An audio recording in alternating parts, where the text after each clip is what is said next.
Next is a casino game, which we haven't gotten one of those for in a while. High Stakes, which has the premise that you're an undercover cop trying to bankrupt gangsters through gambling in order to get them behind bars.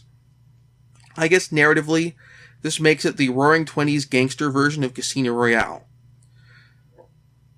You know, this is a game which had some real potential of all the casino games I've played thus far. So I'm kind of disappointed when the game squanders that potential. This game could have basically been the gambling equivalent of Mike Tyson's Punch-Out. Each gangster has their signature game or preferred game, or several games that they play. You go through different types of card games, and the gangsters have betting styles and tells that they do, where by picking up their cues of when they know they're licked, they're licked and they're showing it, or when they're, for example, betting it really heavily if they know they've got a good hand or whatever, then you can know, okay, I should bet less or I should fold early or that sort of thing. Depending on the difficulty of the opponent, these betting strategies could be more complex of the enemies, or they could have more transparent tells in their sprite animations. For example, the Glass Joe introductory character could be the guy who goes all in too often in poker, and who has very transparent tells for when he's got a great hand or a terrible hand. Unfortunately, this game isn't that. Instead, you go through a series of gambling games where you're not actually competing against the opponent, but against the house or against a machine, typically a slot machine or a video poker machine, which is doubly odd because this is the 1920s. Making this a straight game of chance as opposed to having any sort of competitive element, and also meaning there's very little skill involved. This sets up my disappointment. I wanted a skill-based game, and I just didn't get it. In Super Mario Adventures, while Princess Peach and her troops get ambushed by Lakitu, who'd like it to rain Spinies, see what I did there. Meanwhile, Yoshi recruits Mario and Luigi to help the Yoshi clan take down King Koopa. In this issue's Counselor Corner column, we're introduced to the E3 team, meaning Evening Shift Team 3, as opposed to the people covering Nintendo's booth at the Electronic Entertainment Expo, which we don't get our first one of for another 3 years. Anyway, we have tips for a bunch of RPGs, including Lagoon, Draken, and Dragon Warrior 3. Moving on to Super Nintendo games, we've got Lemmings, a certainly iconic puzzle game, and one which puts Psygnosis on the map, allowing them to go on and make games like the Wipeout series. We have notes on the different types of Lemmings you can use to set up the level, and notes for several levels, but not level maps, which is something of a bummer, as getting a full screenshot map would be great for getting some idea of how the level designs work, particularly if you're completely unfamiliar with the game. Lemmings is a fun, classic puzzle game, which does the puzzle game with real-time elements properly, but then you pause the game at any time, view the map, and change what type of lemming you have selected, and see where your lemmings are in comparison to everything else on the map. It's perfect, and the only thing that could make this game work better would be if this game had been released after Mario Paint, so the developers could have used the Super Nintendo mouse. Next is the caveman platformer Joe and Mac. We have maps of the game overlapping onto the poster. As good as this game is, and it's alright, I can't help but feel that I would rather Legend of Zelda: Link to the Past had gotten the poster space for their maps. This is a simple, basic action platformer, which is notable in that this is the first original platformer franchise for the Super Nintendo that we've seen featured in Nintendo Power. Everything else that's come up has been, as far as for sole platformers, just platformers, been things that were adaptations of existing NES franchises, Mario, that sort of thing. I had some reservations about this game due to the character designs looking kind of doofy, but it works. The sprites are incredibly expressive, and the controls work nicely, and for that matter, the difficulty scales fairly well. I would consider this a forgotten gem for the Super Nintendo. Well, not too forgotten. A quick search shows the game currently going for $15 to $20 on eBay. At long last, we have come to our cover game with The Legend of Zelda: A Link to the Past. We get a rundown of all the items we'll encounter in the light and dark world, along with the overworld map for the light world, which is chopped into chunks with each chunk getting a section. The guide doesn't give you a chronological event walkthrough for the game, which is probably for the best.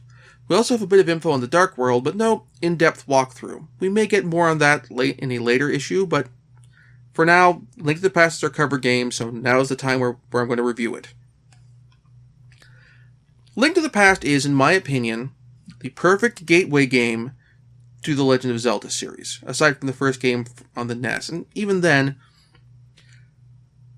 Link to the Past incorporates a lot of the gameplay elements that have been included in later games in the series in terms of the wider selection of puzzle items, and particular traversal items being used for dungeons in ways that they weren't before, like stuff like the hook shot, taking things beyond, for example, using the ladder, the raft, and the boomerang and bombs in the dungeons for the original Legend of Zelda. So, if I was to pick a simpler Legend of Zelda game to get someone introduced to the franchise and kind of get them prepared for the later 3D games, this is the one I'd go with.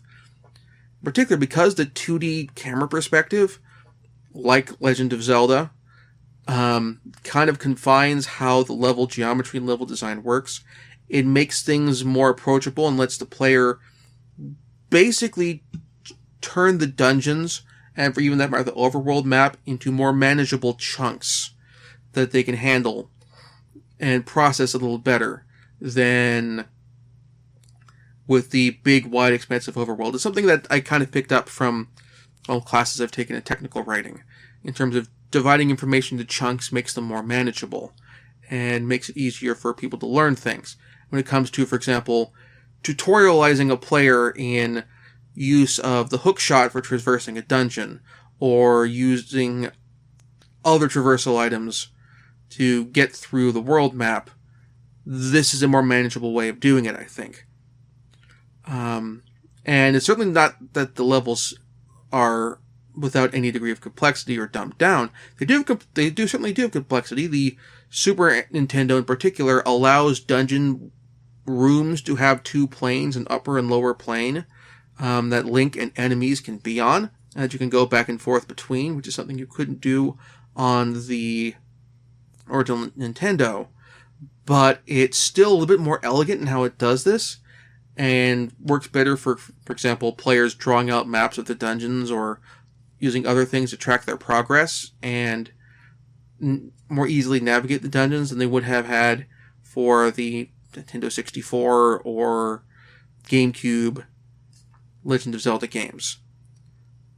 This is, frankly, one of the best titles in the Super Nintendo's library, and I'd certainly consider it in my top 5 titles for the system, without question.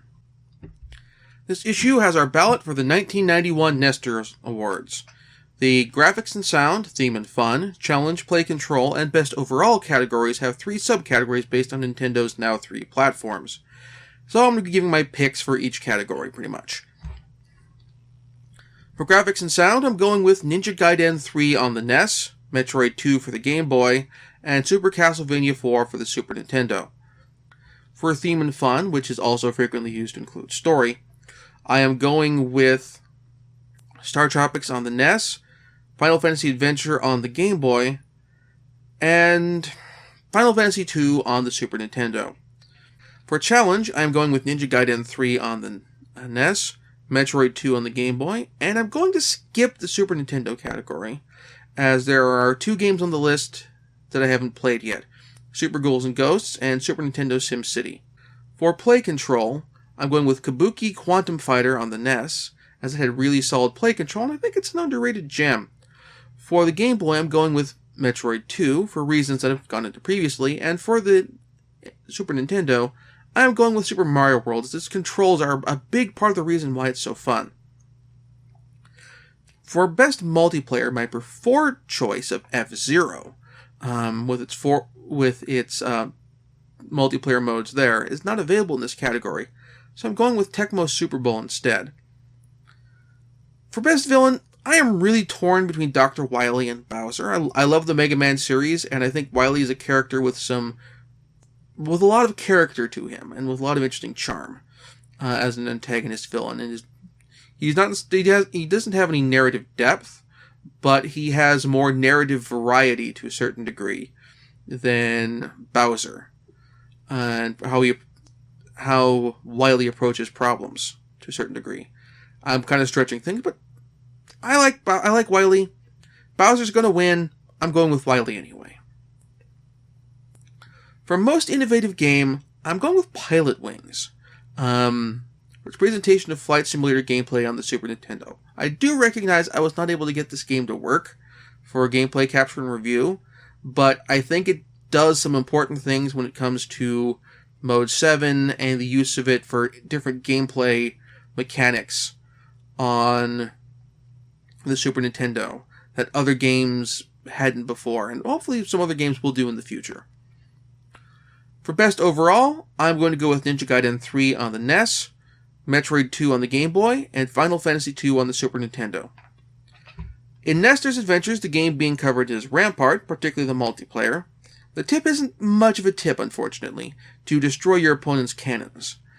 I can't help but feel that had we had additional page, that maybe a more somewhat involved tip might have been used for the strip this time, but maybe that's just me.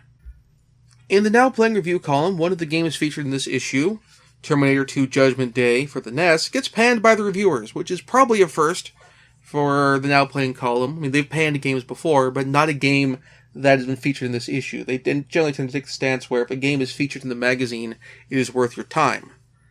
They also don't like Wizardry 2 Knight of Diamonds, but the difference in how they express their dislike is very different. For Terminator 2, they make it clear this is a bad game that does not play well, whereas the dislike of Wizardry 2 is more due to a matter of personal taste, which I appreciate that. In the top 20 column, Mario once again owns the top spot on all three platforms. And it also bears mentioning, with my discussion of the Final Fantasy games in the Nestor Awards ballot, that every Final Fantasy game that has, as of this issue, been released in the United States is on their respective platforms list. 3 for the Game Boy and 1 each for the Super Nintendo and the NES. In the celebrity profile column, we have an interview with Corin Nemec, who plays the title character in Parker Lewis Can't Lose. Since his time as Parker Lewis, he has been Jonas Quinn on Stargate SG-1, along with a slew of other TV and direct-to-video film roles. And wrapping things up, in Pack Watch, the Super Nintendo is getting Test Drive 2, and we have a report from Winter CES. The clear pick of the issue is Legend of Zelda: A Link to the Past. Is a fantastic installment in the series, and frankly, most rankings of Zelda games put it in, if not the number 1 slot, then at least the top 3 up there with Majora's Mask and Ocarina of Time. As a fallback pick, I'm on with Lemmings. The PC version's a little better as it supports the mouse, but the PC version also doesn't support 2-player play as much. If for some reason you can't get a hold of Lemmings, or you do prefer the PC version, I want to go that route, I'd go with a recommendation for Joe and Mac. So, thank you very much for watching. Next issue of Nintendo Power Retrospectives will be in 2 weeks. Another big title that week. If you enjoy the show, please like, subscribe, and tell your friends about the show. And if you feel like tossing some money my way, please support the show via Patreon. There is a link to the Patreon page up here if you're on the YouTube channel. If you're watching anywhere else, it is down there in the show notes. Or just down there in the show notes anyway. Any money that goes my way will be used to help make the show better, improve video quality, that sort of thing. And also help me get this show out a little more regularly. And for that matter, if you support above the $5 level, you will get to have your name in the credits. There's a few other perks that you can get, depending on what financial level you support. All that information is on the Patreon page, so go check that out. So until next time, thank you very much for watching, and I will see you then.